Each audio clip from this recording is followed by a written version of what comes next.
అధిక బరువు అనేక సమస్యలకు కారణం. సాహితీ యోగా ఆన్లైన్ క్లాసులో జాయిన్ అవ్వండి.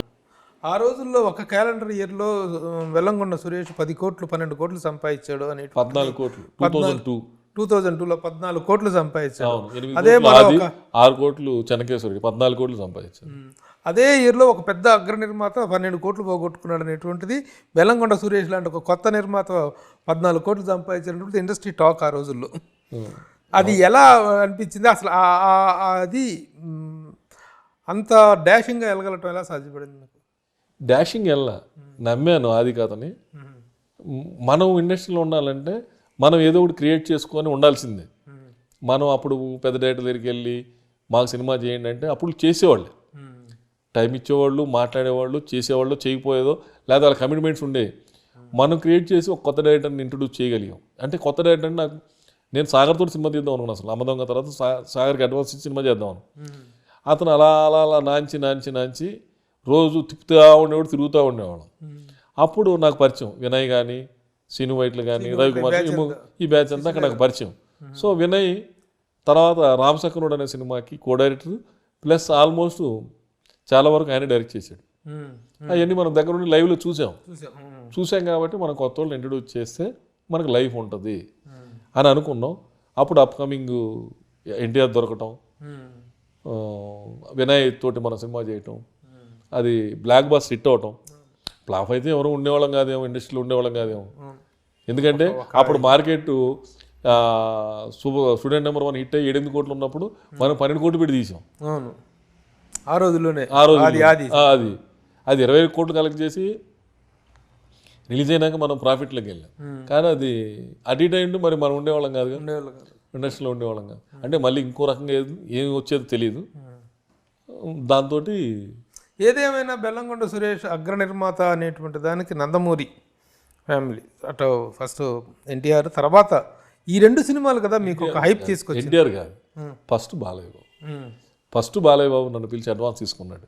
సామయ్య ఇవ్వగలనే నేను కలిస్తే ఎమ్మటే ఫస్ట్ అడ్వాన్స్ తీసుకుంది బాలయ్య బాబే. వచ్చింది ఆది కానీ తర్వాత ముందు వచ్చింది ఆది కానీ బాలయ్య బాబే ఫస్ట్. నాకు సాంబయ్య అయినట్నే, ఇంకా మా అన్నయ్య కానీ ఇవి కానీ ఏవి అవ్వాల, పలానా సినిమా తర్వాత నీ సినిమా అని చెప్పేసి త్వరగా ఎలా వెళ్ళగలిగారు? బాలయ్య బాబు గారి సినిమాలు తీసుకోండి, ఏ సినిమా అయినా కొత్త నిర్మాతలే. సమరసింహారెడ్డి కావచ్చు, నరసింహనాయుడు కావచ్చు, చెన్నకేశ్వరరెడ్డి కావచ్చు, ఇంకా చాలా సినిమాలు. ఆయన ఒక్కడే. నేను అప్పటికి నెంబర్ 1 నేను ఎందుకంటానంటే ఆయన ఒక్కడే. కథ ఉంది, డైరెక్టర్ ఉన్నాడు, తీగల నిర్మాత ఉంటే ఏముంది, ఎవరైనా ఒకటే అని చెప్పి ధైర్యం చేసి మనం ఉన్నాం కదా అని నిర్ణయం తీసుకొని డేట్లు ఇవ్వగలిగిన ఏకైకది సాంబ హిట్ అవ్వగలనే నేను కలిసి ఇచ్చింది Balayya Babu garu. So your stardom started with Balayya Babu, Nandamuri star. ఎందుకంటే అంతకుముందు నేను సాంబయ్య తర్వాతే, first film Sambayya, second film immediately Balayya Babu. నేను ఆయన 2 సినిమాల తర్వాత అన్న 2 years ఆయన ముందే చెప్పారు, నాకు పలానా కమిట్మెంట్స్ ఉన్నాయి, ఈ సినిమా తర్వాత నీ సినిమానే. అలాగే చేశాడు. ఏమి వేరే సినిమా వచ్చినా ఏది చేసినా కూడా ఫస్ట్ నీ కమిట్మెంట్ ఇచ్చినా ఈ సినిమా అయినాక వేరే వెళ్తానని. బాలకృష్ణ గారితో చేసిన 2 సినిమాలు చెన్నకేశ్వరరెడ్డి, లక్ష్మీ నరసింహ, ఈ రెండిట్లో ఏది బెటర్ ఈల్డింగ్ ఇచ్చింది? యాక్చువల్గా అయితే చెన్నకేశ్వరరెడ్డి బ్లాక్ బస్టర్ హిట్ ఇవ్వాలి. మనం కొంచెం 90 daysలో రిలీజ్ చేయాలని ఒక టార్గెట్ తోటి 90th day రిలీజ్ చేసాం. స్టార్ట్ అయిన 90th dayనే రిలీజ్ అయిన సినిమా. అది సంక్రాంతి రిలీజ్ చేసి ఉంటే అందులో చిన్న చిన్న ఫాల్ట్స్ ఉండే. ఇండస్ట్రీ రికార్డు అప్పుడు ఎక్కడికో ఉండేవాళ్ళం, ఎక్కడో టాప్ ప్లేస్లో ఉండేవాళ్ళం.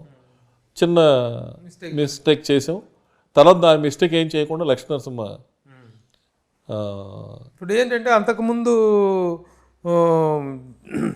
ఆయన సమరసింహారెడ్డి కానీ వీరి సినిమాల తాలూకు రికార్డులు, వాటి తాలూకు ఆ ఊపు అనేటిది అద్భుతంగా ఉంది బాలకృష్ణ గారికి.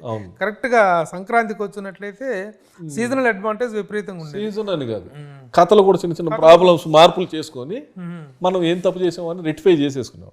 మాకు టైం లేకుండా అయిపోయింది. 23 తారీఖు షూటింగ్ చేసాం. అలా ఒక నిర్మాత అలా టైం బౌండ్ పెట్టుకొని తొందరపడటం అనేటువంటి దాన్ని ఒక అనుభవంగా చెప్పుకోవచ్చు. తొందరపడ్డా స్క్రిప్ట్ వినేటప్పుడు అన్ని కరెక్ట్ చేసేసుకుంటే 90 daysలో కన్నా సినిమా బాలకృష్ణ గారు లాంటి తోటి రిలీజ్ చేస్తే అడ్వాంటేజే వేరే ఉంటుంది. నిర్మాతకి డైరెక్టర్ ఇంకో సినిమా చేయొచ్చు, హీరో ఇంకో సినిమా చేయొచ్చు, ప్రొడ్యూసర్ ఇంకో సినిమా చేయొచ్చు, ఫైనాన్షియల్లీ ఇంట్రెస్ట్లు బడన్ ఉండదు. ఎన్ని రకాలుగా ఎంజాయ్ చేయొచ్చు, అన్ని రకాలుగా ఎంజాయ్ చేయొచ్చు. మేము స్క్రిప్ట్లోనే కొంచెం చిన్న చిన్న పొరపాట్లు చేసేసాం. ఇక అది రెక్టిఫై చేసుకునే టైం లేకుండా 23 షూటింగ్ చేసి 25 రిలీజ్ చేసాం.